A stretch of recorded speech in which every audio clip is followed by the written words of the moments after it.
Hey guys welcome back to आम YouTube channel रे। आज आम डिस्कसन करवा +3 सेकेंड इयर पिलामानकर फोर्थ सेमिस्टर पर उद्दिष्ट major paper 9 western political thought unit 1 important long question अच्छे देख मार्क्सवाद मौलिक नीति गुड़िक आलोचना कर। उत्तर आम लिखा मार्क्सवाद मौलिक नीति बेसिक प्रिंसिपल्स ऑफ मार्क्सिज्म। मार्क्सकर वैज्ञानिक सिद्धांत साम्यवाद और समाजवाद विंश शताब्दी राजनीतिक वातावरण को बेस सूक्ष्मता प्रदान करथिला। जड़े मनुष्य जड़े अनुभवी हिसाब से तत्कालीन अर्थनैतिक व्यवस्था को तन्न तन्न कर अध्ययन करते। अर्थनैतिक आवश्यकता मनुष्यर सामाजिक चेतना और बौद्धिक चेतना को किपर प्रभावित करे ता से निज जीवन प्रति पर्यायर अनुभव करते। दरिद्र सर्वहारा खटिकियार देवता से महान वास्तववादी चिंतन गुड़िकर निम्न मते आलोचना करा जाय पारे। जेपरि प्रथम अच्छी तर्कसंगत वस्तुवाद बा डायलेक्टिकल मेटेरियलिज्म। मार्क्सवाद और वैज्ञानिक समाजवादर समग्र तत्व तर्कसंगत वस्तुवाद पर आधारित। या एक विवादीय वस्तुवाद बा अथवा द्वंद्वमूलक वस्तुवाद कहुई पारे। हेगेल दर्शाई जे चिंताधारा बा भाव होची चरम वास्तवता वास्तव दुनियार स्रष्टा अर्थात वास्तव दुनिया निमंते बा समस्त परिवर्तन और विकास घटी चलती।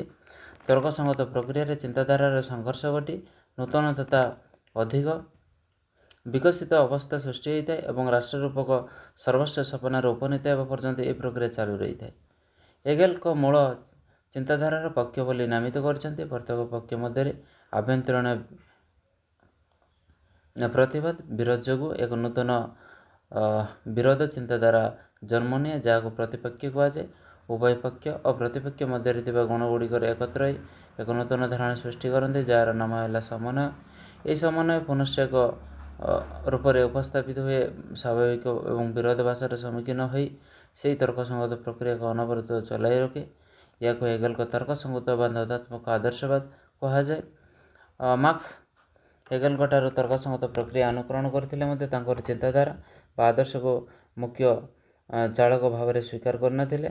मार्क्स मत वास्तव दुनियार परिवर्तन विकास केन्द्रबिंदु तथा मुख्य चालन वस्तु चिंताधारा नुहे। मत हेगेल को मुंड उपर छिड़ाई ओल्टाई गड़ उपर टिहा कराइले। तेणु चिंताधारा परिवर्ते वस्तु को पक्ष कहुए जहाँ तर्कसंगत प्रक्रिया प्रतिपक्ष समन्वय बारंबार रूपांतरित हो समाजर परिवर्तन विकास कर चली। या तर्कसंगत वस्तुवाद कहुए। या द्वारा मार्क्स परिमाणात्मक परिवर्तन में विश्वास न करी गुणात्मक विकास पर गुरुत्व देते। द्वितीय पॉइंट अच्छे देख ऐतिहासिक वस्तुवाद व इतिहास अर्थनैतिक व्याख्या historical materialism of economics interpretation of history. तर्कसंगत वस्तुवादर वास्तव प्रयोग करने जाई कार्ल मार्क्स समाजर इतिहास को केवल वस्तुवादी व अर्थनैतिक दृष्टिकोण व्याख्या करिसेंती। अन्यान्य विषय अपेक्षा वस्तुवादी व अर्थनैतिक शक्ति गुड़िकर सामाजिक सर्वाधिक प्रभावित करिसेंती। सेमाने समाजर अतीत इतिहास गठन मुख्य चालना होइछन्ति। अर्थनैतिक होची समाजर भित्ति संरचना उपर दंडायमान होइतिबा नीति आईन धर्मनीति संस्कृति धर्म आदि अवशिष्ट सबकि समाजर संरचना। अर्थनैतिक भित्ति संसार स्तर कौन विस्तृति कार्यक्रम समग्र अधिक संरचना को भाषण भावे भीषण भाव दोहलाई दे पारे। उत्पादन विनिमय स्वरूप सामाजिक राजनीतिक व्यवस्थार ढांचा निरूपण करे। मनीष मैंने सामाजिक उत्पादन माध्यम एक निर्दिष्ट अवसंभावी संपर्क मध्य प्रवेश करते जहाँ से इच्छार अधीन नुहे। सेमानकर चेतना सेमानकर स्थिति निर्धारण करे नहीं बरं विपरीत कर्म सेमानकर सामाजिक स्थिति और सेमानकर चेतना निर्धारण करते। इतिहास लिपिबद्ध करते समाजर प्रत्येक स्तर यथा दासत्व समाज सामंतवादी समाज पूंजीवादी समाज अर्थनैतिक शक्ति द्वारा नियंत्रित। इतिहास ये प्रत्येक समाज धनी निर्धारण शासक शासित श्रेणी विभाजित समाजर स्वरूप दर्शाई आसछन्ति। या परिवर्तन कर एक श्रेणीविहीन और शोषणहीन साम्यवादी समाज गठन करने निमंते से वस्तुवादी अर्थनैतिक शक्ति मान अर्थात उत्पादन विनिमयर पुनर्विन्यास आवश्यक। या द्वारा अतीतर असमान इतिहास परिवर्तन हो पार। या ऐतिहासिक वस्तुवाद और इतिहास अर्थनैतिक व्याख्या कहुए।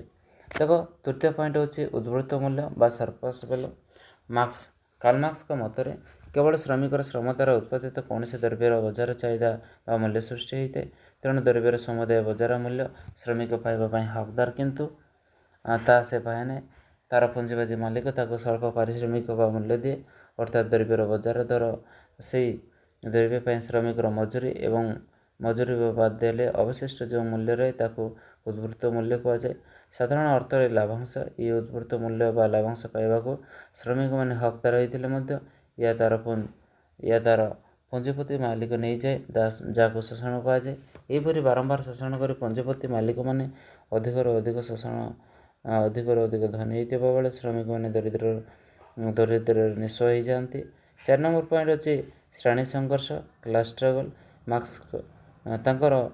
ମାର୍କ୍ସ ତାଙ୍କର ପୁସ୍ତକ ସାମ୍ୟବାଦୀ ଇସ୍ତାହାର ବା କମ୍ୟୁନିଷ୍ଟ ମାନିଫେଷ୍ଟୋର ପ୍ରଥମ ଅଧ୍ୟାୟରେ ପ୍ରଥମ ବାକ୍ୟରେ ଉଲ୍ଲେଖ କରିଛନ୍ତି, ଯେପର୍ଯ୍ୟନ୍ତ ବିଦ୍ୟମାନ ହୋଇଥିବା ସମସ୍ତ ସମାଜର ଇତିହାସର ଶ୍ରେଣୀ ବା ସଂଘର୍ଷର ଇତିହାସର ପର୍ଯ୍ୟାୟରେ ପ୍ରତିଟି ସମାଜର 2ଟି ଶ୍ରେଣୀରେ ବିଭକ୍ତ, ଯଥା ଧନୀ ଓ ଅନ୍ୟଟି ହେଉଛି ନିର୍ଧନ, ଅର୍ଥରେ ଗୋଟିଏ ଶାସକ, ଅନ୍ୟଟି ହେଉଛି ଶୋଷିତ। ଉଦାହରଣ ଦେବାକୁ ଯାଇ କାର୍ଲ ମାର୍କ୍ସ କହିଛନ୍ତି, ସ୍ୱାଧୀନ ନାଗରିକ ବା କ୍ରୀତଦାସ ସମ୍ଭ୍ରାନ୍ତ ଇତରଜନ ଭୂସ୍ୱାମୀ ଭୂଦାସ ବଣିକ ସଂଘର ସଦସ୍ୟ ଦିନମଜୁରିଆ ଗୋଟିଏ କଥାରେ ଅତ୍ୟାଚାରିତ ପରସ୍ପର ବୁଦ୍ଧିରେ ଠିଆ ହୋଇ ଆସୁଛନ୍ତି। ନିରବଚ୍ଛିନ୍ନ ସଂଗ୍ରାମରେ କେତେକ ପ୍ରଚ୍ଛନ୍ନରେ ତ ଆଉ କେତେକ ପ୍ରାକୃଷ୍ୟରେ ଲିପ୍ତ ରହନ୍ତି। ଯେଉଁ ସଂଗ୍ରାମର ପ୍ରତ୍ୟେକ ପରିସମାପ୍ତି ହୋଇଛି ସମାଜର ଅବାଧ ବିପ୍ଳବ ପରିବର୍ତ୍ତନ କିମ୍ବା ସଂଗ୍ରାମରତ ଶ୍ରେଣୀର ସମୂହ ବିନାଶରେ। ସାମନ୍ତବାଦୀ ସମାଜ ପରେ ପୁଞ୍ଜିବାଦୀ ସମାଜର ଆବିର୍ଭାବ ହେଲା, ଯେଉଁଥିରେ ପୁଞ୍ଜିପତି ଏବଂ ସରବରାହ ନାମକ 2ଟି ପରସ୍ପର ବିରୋଧୀ ଶ୍ରେଣୀ ରହିଛି।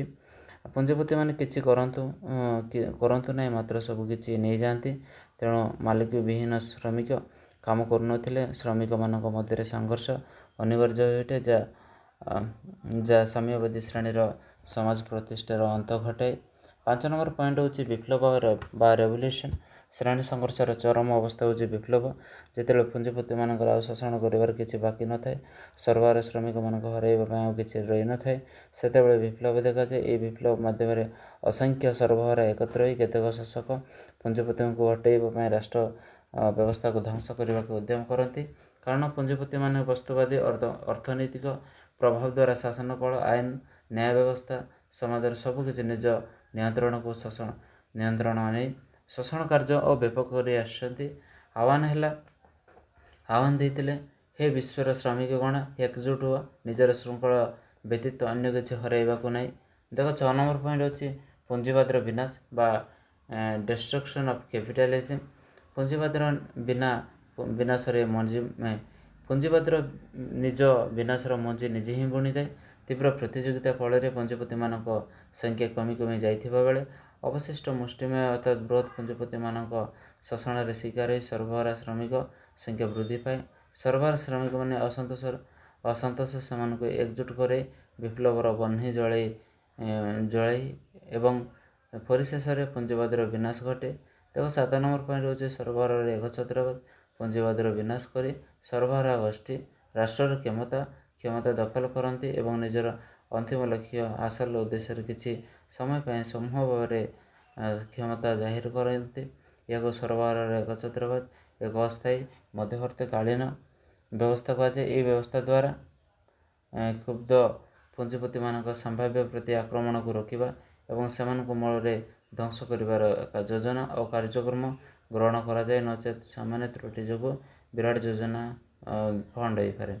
ଶ୍ରେଣୀବିହୀନ ସମାଜ ପ୍ରତିଷ୍ଠା କରିବାକୁ କିଛି ସମୟ ଆବଶ୍ୟକ ହୁଏ, ଅର୍ଥାତ୍ ତାହା ସମ୍ଭବ ନୁହେଁ ଯେପର୍ଯ୍ୟନ୍ତ ଅସ୍ଥାୟୀ ବ୍ୟବସ୍ଥା ଲକ୍ଷ୍ୟ କରେ। ଦେଖ 8 ନମ୍ବର ପଏଣ୍ଟ ହେଉଛି ରାଷ୍ଟ୍ରର ବିଲୟ। ମାର୍କ୍ସବାଦର ରାଷ୍ଟ୍ରର ବିଲୟ କାମନା କରେ। ରାଷ୍ଟ୍ର ହେଉଛି ଶ୍ରେଣୀ ଓ ଶୋଷଣ ବିଭାଜନର ମୁଖ୍ୟ ଆୟୁଧ। ଏହି ପୁଞ୍ଜିପତିମାନଙ୍କ ହାତରେ ଶୋଷଣର ଅସ୍ତ୍ର ଭାବରେ ଦେଖାଯାଏ।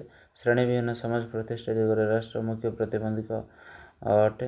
କିନ୍ତୁ ସର୍ବହରାର ଏକଛତ୍ରବାଦ ପ୍ରତିଷ୍ଠା ହୋଇଥିବା ବେଳେ ମଧ୍ୟ ପ୍ରତିଷ୍ଠିତ ହୁଏ, ସେତେବେଳେ ତାହା ପୁଞ୍ଜିବାଦୀର ରକ୍ଷାକବଚ ନ ହୋଇ ସର୍ବହରା ଗୋଷ୍ଠୀର ଅସ୍ତ୍ର ରୂପେ ପୁଞ୍ଜିବାଦର ସମ୍ପୂର୍ଣ୍ଣ ବିଲୋପ ସାଧନର ନିୟନ୍ତ୍ରଣ ହୋଇଥାଏ। ତାପରେ ରାଷ୍ଟ୍ରର ଆଉ କୌଣସି ଆବଶ୍ୟକତା ନଥାଏ, ତେଣୁ ଏହା କ୍ରମଶଃ ବିଲୁପ୍ତ ହୋଇଯାଏ। ଦେଖ 9 ନମ୍ବର ପଏଣ୍ଟ ହେଉଛି ଶ୍ରେଣୀବିହୀନ ସମାଜ ବା କ୍ଲାସଲେସ୍ ସୋସାଇଟି। ମାର୍କ୍ସବାଦର ଶେଷ ଲକ୍ଷ୍ୟ ହେଉଛି ଏକ ଶ୍ରେଣୀବିହୀନ ସମାଜ ଗଠନ କରିବା, ଯେଉଁଠାରେ ଶୋଷଣ ନଥିବ, ଶ୍ରେଣୀ ବିଭାଜନ ଥିବ, ସେମାନେ ପରସ୍ପର ସହିତ ସମାନ ହୋଇ ଚାଲୁଥିବେ ଏବଂ ସମସ୍ତେ ମିଳିତ ଭାବରେ ନିଜର ଭାଗ୍ୟ ନିଜେ ନିୟନ୍ତ୍ରଣ କରୁଥିଲେ। ସେଠାରେ କିଏ ଶାସକ ଶାସିତ ଶୋଷକ ଶାସିତ ନଥିବେ। ପ୍ରତ୍ୟେକ ବ୍ୟକ୍ତି ନିଜର ସାମର୍ଥ୍ୟ ଅନୁସାରେ କାର୍ଯ୍ୟ କରିବେ, ନିଜର ଆବଶ୍ୟକତା ଅନୁସାରେ ପ୍ରାପ୍ୟ ପାଇବେ। ସବୁ ସମ୍ପତ୍ତି ସମୂହ ତଥା ସମାଜ ଏବଂ ସମ୍ପ୍ରଦାୟର କିଛି ବ୍ୟକ୍ତିଗତ ତଥ୍ୟ ନୁହେଁ। ମାର୍କ୍ସବାଦର ସୁଗୁଣ ଗୁଡ଼ିକ ଦେଖିବା। ମାର୍କ୍ସବାଦର ସମାନତା ଉପରେ ପ୍ରତିଷ୍ଠିତ ଏହି ଭାବନା ସମସ୍ତଙ୍କ ଦୃଷ୍ଟିରୁ ବିଚାର କଲେ ମଣିଷ ମଧ୍ୟରେ ଥିବା ପାର୍ଥକ୍ୟକୁ ଦୂର କରିବା ପାଇଁ ଚେଷ୍ଟା କରେ। ଏଠାରେ ଜାତି, ଧର୍ମ, ବର୍ଣ୍ଣ, ଲିଙ୍ଗକୁ ଆଧାର କରି କୌଣସି ପାର୍ଥକ୍ୟ ନଥାଏ। ମାର୍କ୍ସ ଏହି ଯୁକ୍ତିଯୁକ୍ତ ବାସ୍ତବବାଦୀ ଚିନ୍ତାଧାରା ତତ୍ତ୍ୱ ବାସ୍ତବ ରୂପାୟନ ଦ୍ୱାରା ଏହା ସମାଜର ବୈପ୍ଳବିକ ପରିବର୍ତ୍ତନ ଆଣିପାରିଛି। ଏହାର ପ୍ରୟୋଗଜନିତ ଦ୍ରୁତ ପ୍ରତିଫଳିତ ହୋଇଛି। ରାଷ୍ଟ୍ରତତ୍ତ୍ୱ ନୂତନ ସମୀକ୍ଷା ପ୍ରଦାନ କରି ମାର୍କ୍ସବାଦୀ ରାଜନୈତିକ ଚିନ୍ତନ କ୍ଷେତ୍ରରେ ଏକ ଆଲୋଡ଼ନ ସୃଷ୍ଟି କରିଛି। ଯଥାର୍ଥରେ ଏହା ବୈଜ୍ଞାନିକ ଦିଗକୁ ଉନ୍ମୋଚିତ କରିଛି। ମାର୍କ୍ସବାଦ ଅର୍ଥନୈତିକ ସମତା, ସାମାଜିକ ନ୍ୟାୟ ପ୍ରତିଷ୍ଠା କରେ। ଶୋଷଣ, କଷଣ, ଅବହେଳିତ, ଅତ୍ୟାଚାରରୁ ମୁକ୍ତ ହୋଇ ଏହା ମାନବ ସମାଜର ବହୁତ ଉପକାର ସାଧନ କରିଛି। ଇତିହାସର ଅର୍ଥନୈତିକ ବ୍ୟାଖ୍ୟା ଦ୍ୱାରା ଏହା ବ୍ୟକ୍ତିର ବାସ୍ତବ ସ୍ଥିତି ପରିଚୟ ପ୍ରଦାନ କରେ। ଏହି ତତ୍ତ୍ୱ ମାନବୀୟ ଆନ୍ତର୍ଜାତୀୟ ଚେତନା ଉଦ୍ବୁଦ୍ଧ ହୁଏ। ଏହା ବ୍ୟକ୍ତିକୁ ଜାତି, ଧର୍ମ, ରାଷ୍ଟ୍ର ସଂକୀର୍ଣ୍ଣ ପରିଚୟରୁ ମୁକ୍ତ କରି ମାନବତାର ନୂତନ କୀର୍ତ୍ତିମାନ ସ୍ଥାପନ କରେ। ଏବେ ଆମେ ଦେଖିବା ସମାଲୋଚନା ବା କ୍ରିଟିସିଜିମ୍। ମାର୍କ୍ସବାଦ ଏକ ଯୁଗାନ୍ତକାରୀ ବାସ୍ତବବାଦୀ ଦର୍ଶନ ରୂପେ ବହୁଳ ପ୍ରସିଦ୍ଧ ଲାଭ କରିଥିଲେ ମଧ୍ୟ ଏହାର ଅନେକ ଦୋଷ ଦୁର୍ବଳତା ପରିଲକ୍ଷିତ ହୋଇଥାଏ। ଇତିହାସର ଅର୍ଥନୈତିକ ବ୍ୟାଖ୍ୟା ଭ୍ରମାତ୍ମକ ଅଟେ। ସମାଜର ଐତିହାସିକ ପରିବର୍ତ୍ତନ ଅର୍ଥନୀତି ଏକ ମୁଖ୍ୟ କାରଣ ହୋଇପାରେ, ମାତ୍ର ଏହା ଏକମାତ୍ର କାରଣ ନୁହେଁ। ମାର୍କ୍ସ ଏ କ୍ଷେତ୍ରରେ ସେ ଭୂଗୋଳ, ଜନସଂଖ୍ୟା, ମନସ୍ତାତ୍ତ୍ୱିକ ଦୃଷ୍ଟିକୋଣ, ବିଚାରଧାରା ଆଦି ଗୁରୁତ୍ୱ ଉପଲବ୍ଧ କରିନାହାନ୍ତି। ଉଦ୍ବୃତ୍ତ ମୂଲ୍ୟ ତତ୍ତ୍ୱ ଗ୍ରହଣୀୟ ନୁହେଁ। ବସ୍ତୁ ଦ୍ରବ୍ୟର ମୂଲ୍ୟ ନିରୂପଣ ନିମନ୍ତେ ଜମି, ପୁଞ୍ଜି, ଖଜଣାର ମଧ୍ୟ ଭୂମିକା ରହିଥିବ ସମୟରେ ମାର୍କ୍ସ କେବଳ ଶ୍ରମକୁ ହିଁ ଗୁରୁତ୍ୱ ଦେଇଛନ୍ତି। ଏହା ଥିଲା ଆମର ଏହା ସହିତ ଏହା ଯୁକ୍ତିଯୁକ୍ତ ନୁହେଁ। ସମାଜର ଶ୍ରେଣୀ ସଂଘର୍ଷ ଏକ ସ୍ଥାୟୀ ବାସ୍ତବ ନୁହେଁ। ସବୁ ସମାଜରେ କେବଳ ଦୁଇଟି ମାତ୍ର ପରସ୍ପର ବିରୋଧୀ ଶ୍ରେଣୀ ରହିଥିବ ବିଷୟ ଏକ ତ୍ରୁଟିପୂର୍ଣ୍ଣ ଆକଳନ ଅଟେ। ଏହି ତତ୍ତ୍ୱ ହିଂସା ରକ୍ତପାତରେ ବିଶ୍ୱାସ କରେ। ଶାନ୍ତିପୂର୍ଣ୍ଣ ଓ ସାମ୍ବିଧାନିକ ବିପ୍ଳବରେ ସମାଜର ବହୁଳ ପରିବର୍ତ୍ତନ ସମ୍ଭବ ହୋଇପାରିଛି।